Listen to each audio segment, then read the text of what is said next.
This is my response to Meaningful Character Deaths by Ivan Mike 1968.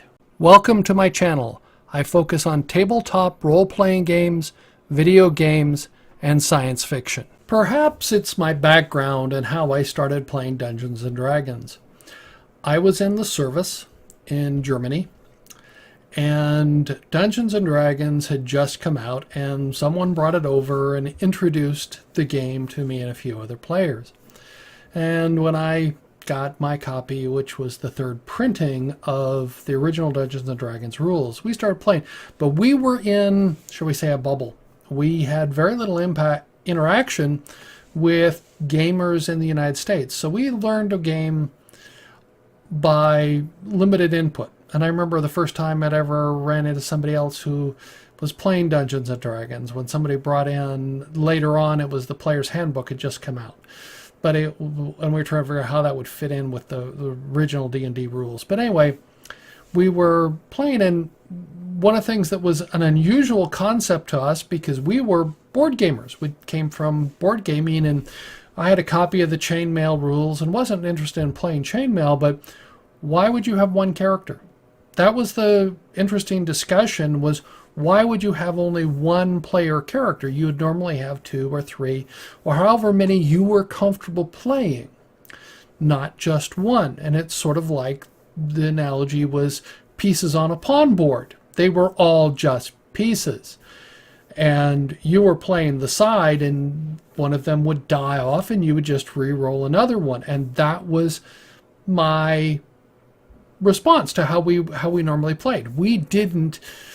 Yes, you got really engaged with a character, but if he died, you rolled up another one, and you just moved on. It wasn't a big deal. It was as important as losing a pawn or a bishop or a rook or the queen in a game of chess. Yes, you don't want to lose your queen. You do everything to protect her, but protecting the king was more important. Playing the game, having fun was more important than any character. And that's why I've been doing some videos on Hellwell. And Hellwell, when I created it, I said every player had to bring 50 player characters. I relented because they said that was too massive, and I eventually brought down, but it's designed to kill player characters without abandon. Meaningless deaths. You go in there, you're cursed if your character goes in there. You're told not to go in there. You go in there anyway, and you die. And characters die, and I've had total party kills. I've had 90% death rate. Actually, I think Hellwell was running close to 95% kill rate. And that was with many characters coming in, many players coming in with multiple characters. And when you total them all up, if you brought in 20 characters with 4 players, each bringing in 5 characters, only one of them would walk out. Because that was the average that I was maintaining on that why you go in there, it's a challenge, because it's the challenge of the game. So yes, it's meaningless. There are things in there that kill you, and there is no meaning to, because you're not supposed to be here. You did something wrong. And I've done that in a variety of campaigns. I've had characters in the world of Tiglath. In essence, you run up against powers that you don't want to irritate. They're just too powerful for you to deal with. This would be, you see the pictures of people who've been swatted. You're playing a video game, and there's a loud knock on the door, and it's the SWAT team coming in because you've been told you're a terrorist or something.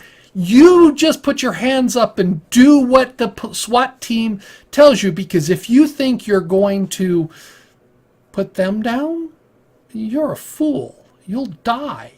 And that's the analogy that I have in some of the games I play. There are powers in the game much more powerful than you, and you don't get them angry.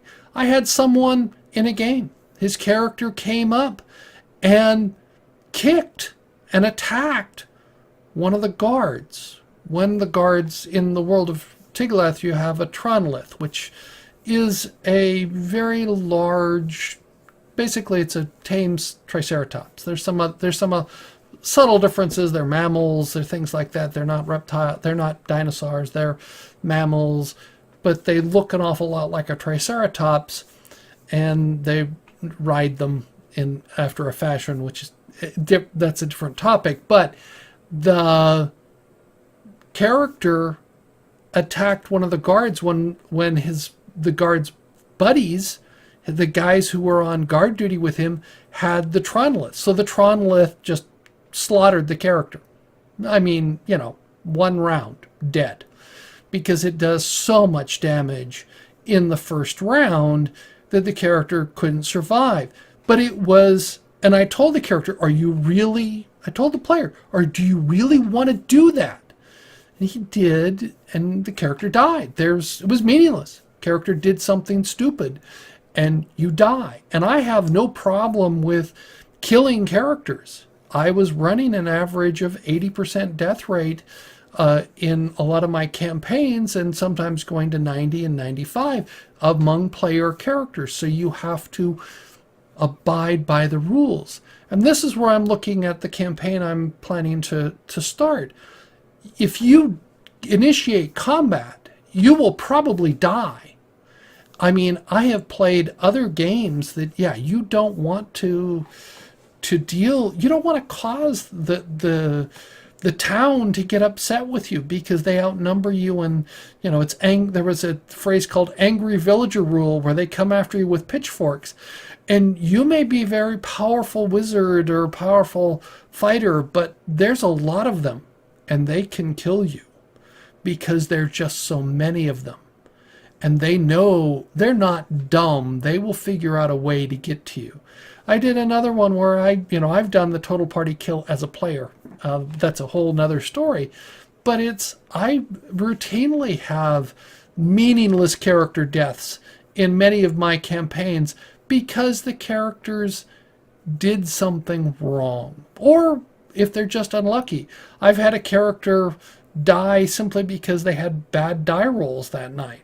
That was interesting because that was the introduction. I was playing 4th edition, and Resurrection, my background started with OD&D, and I'd never had anybody resurrect anyone in quite a while, and somebody cast the resurrection spell, and I had to refresh my memory because in original Dungeons and Dragons, your constitution defined how many times you could be resurrected, and when you were resurrected, you lost a point of constitution, and you had to make a saving throw. I've actually had someone fail that saving throw. So they actually lost 2 points of constitution because I relented and said, okay, you can try again at your lower constitution to see if you survive. And there were some things about that, but that's been taken away in later editions, that resurrection and you come back up and almost are in fighting strength at the time of resurrection. So you can kill the characters, you can resurrect them, you can drag the bodies back to have them resurrected. I've had many characters do that, drag bodies back, and then is it worthwhile resurrecting the character?